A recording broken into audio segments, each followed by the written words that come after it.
What's up, everybody? Welcome back to Lettermen Row. Welcome to the college football playoff. Ohio State in as the number 4 seed, Tim, going to the Peach Bowl, going down south for a juicy matchup with number 1 Georgia.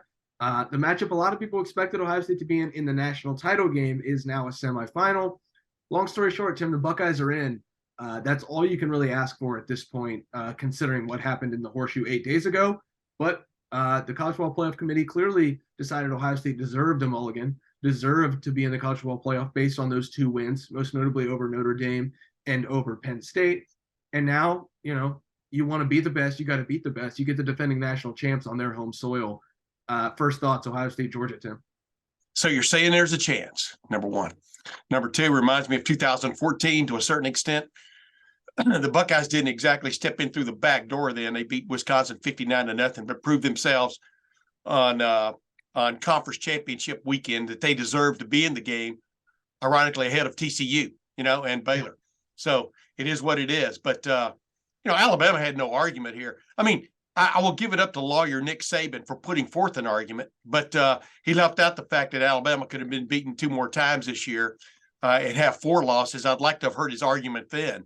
Bottom line is Ohio State won every game by double figures, except for one. Got beat by Michigan, and as Boo Corrigan said in the post-op on ESPN, basically it was a fourth quarter that Ohio State will always regret. Ryan Day and company will always regret.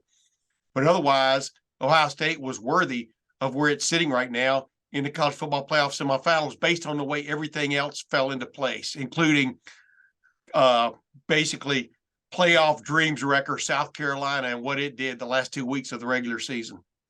Yeah, Tim. I think Ryan Day owes not only Kyle Whittingham a drink, but owes Shane Beamer a couple. He owes him a couple, yeah. Taking down Tennessee, who would have taken that 4th spot. I'm very certain that Tennessee would have gotten the nod over Ohio State in that 4th spot for a rematch against Georgia. And then also the next week, taking out a Clemson team that no one really thought deserved to be in the college football playoff, but a one-loss conference champion was going to get in over Ohio State in this scenario because of those data points that Boo Corrigan and that playoff committee always talk about and always beat into our brains the entire month of November. So, Ryan Day, get out your card, put Shane Beamer's drinks on your tab, my man, at the coaching convention here in the heck yeah. Because Shane Kyle Beamer, Whittingham too. Kyle Whittingham too. So the bottom line, Tim, as you like to say, Ohio State, who else were you going to put in? It's Ohio State. And so well, the argument, let me Spence real quick. We don't want to spend too much time on this because we got this is breaking news. But when you looked at the argument for Alabama, when you get right down to it, Alabama's best win, according to the graphics, was over Texas, at Texas, but over Texas, when former Buckeye Ryan Watts couldn't make that tackle on Bryce Young, and Alabama moved into field goal position and kicked a field goal basically on the final play of the game to win that game. That's their best win. Ohio State's best win is over Penn State. Great 4th quarter in that game. Ohio State's probably next best win, probably over Notre Dame. But the bottom line is, in the final analysis, Ohio State had a better argument after all the chips fell to be in that game. They did not have a better argument to be ahead of TCU. TCU lost 1 time this year, played the most the toughest schedule out there among the contenders, and got beat in overtime in their conference championship game. TCU definitely deserves to be number 3. And we know Michigan deserves to be where it is. And Georgia, what can you say? Defending national champion, definitely got better, especially on offense and maybe on defense as the year went on. So I think the committee definitely got it right. Well, Tim, we definitely wanted the rematch. Let's not kid ourselves. To get a rematch of Ohio State Michigan in the desert would have been just wonderful, not only for the health of Lettermen Row as a website, but for the fans alike. It would be awesome. But now you're going to have to wait. Hey, it can still happen. Yeah, and that's what I'm saying. Now you're going to have to wait because I think Michigan has a real decent chance to take care of business against a TCU team that slid by most of the year. A lot of single-digit wins. I think they had 8 of them. Hey. So if Ohio State can find a way past Georgia, they can get to Michigan, and the redemption will be fully on.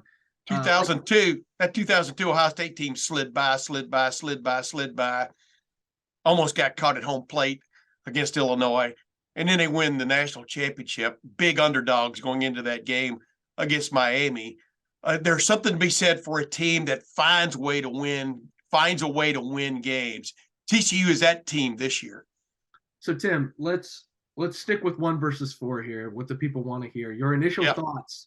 You watched Georgia trounce LSU yesterday in the SEC championship game. You watched Ohio State watch everything unfold in front of them.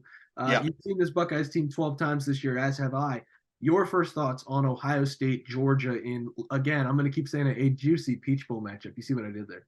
First thought is, wait a minute, you mean that LSU team beat Alabama? How good could Alabama be? Yeah. No, I'm just messing. Georgia is a defending national champion for a reason. They are stocked. They are loaded with talent across the board. They got more tight ends available that are viable and big-time playmakers on their roster than some conferences do. Bottom line is Stetson Bennett, you're not going to hear me making fun of Stetson Bennett this week. This Stetson Bennett is a proven winner. Reminds me a little bit, and boy, this is going to be taken wrong, but I don't care. Reminds me a little bit of Joe Montana and his ability to just make plays. A guy that's a little bit overlooked maybe when you look at him physically, but can make plays.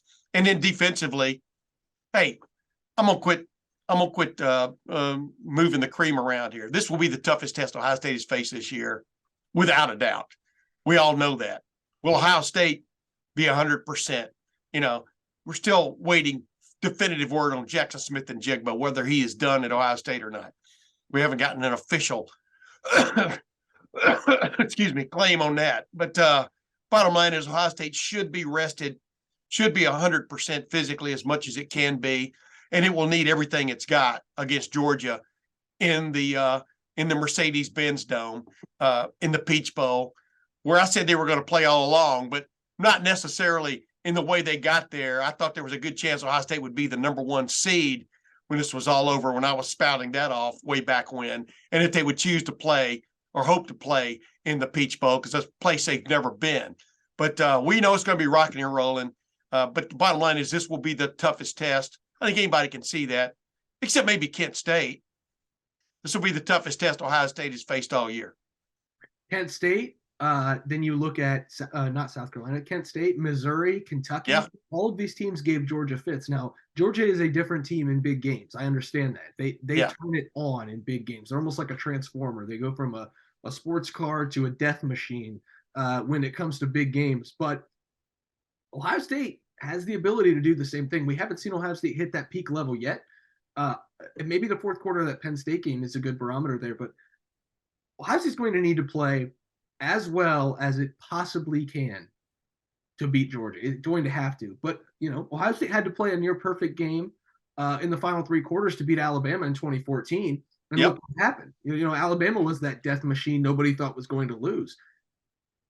Very similar. Ohio State has a chance in this game. I do not believe that this is going to be a walk in the park for the Bulldogs. I also don't believe it's going to be a walk in the park for the Buckeyes. It's going to be a physical, brutal matchup with athletes everywhere. I'm not sure if we've seen a game with this many high-level athletes on the field in a long time.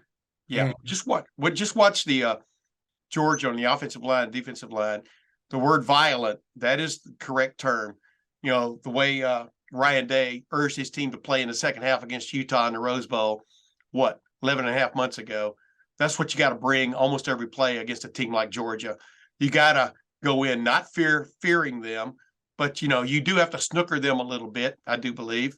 But the main thing, if I was encouraging Ohio State right now in a preparation standpoint, and like I told you, Urban Meyer said on Urban's Take this week with me, that Ohio State's already been breaking down Georgia video all week. This was the shot. They knew if they got a shot, this was going to be the shot. Throw the ball down the field. Forget about the wide stuff, as LSU found out the hard way. Throw the ball down the field. Did you notice how LSU perked up when Nussmeier went into that game and just threw the ball down the field? Granted, they hit some big plays, but guys were open. And so that would be the number one thing. And number two, boy, you remember me asking Jim Knowles about tight ends, and he asked me whether I had a fixation on tight ends.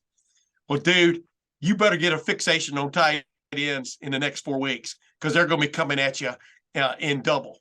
And it's going to be an interesting matchup with Ohio State's 4-2-5 against Georgia's basically 12 personnel. That's what everybody, just going into this game. Georgia's not going to change a lot.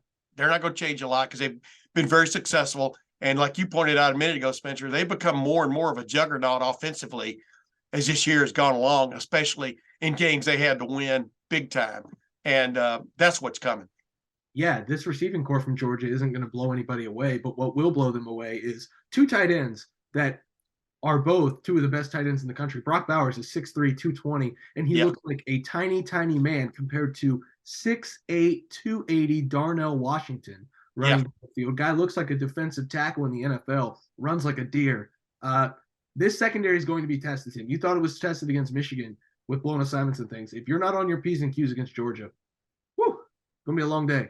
So, but Tim, we have 26 days now to break this down. I am going to say 20 days until we make our way down 75 to the Peach State.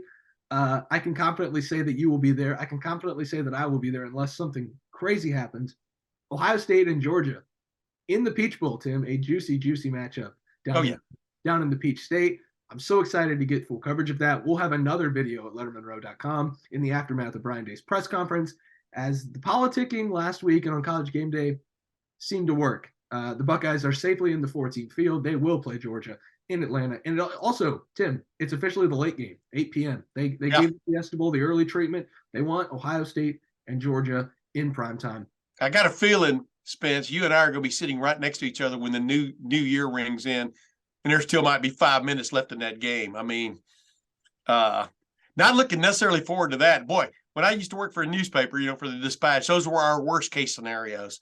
At least now it's all, you can get our immediate feedback as soon as that game is over. Heck, maybe even leading up to it too. Obviously, we're going to be doing all kinds of stuff, especially with Andy Backstrom, and we'll get after it. But yeah, it is the featured game of the semifinals. That is for sure. It's going to be an absolute blast. Again, we'll have full coverage of Brian Day's press conference after Ohio State makes the college football playoff, coming around 3 o'clock, we believe. Stick with lettermenrow.com for full coverage. For Tim May, I'm Spencer Holbrook. We'll see you guys in the Woody Hayes Athletic Center later on Sunday as we begin to break down Ohio State versus Georgia in the college football playoff.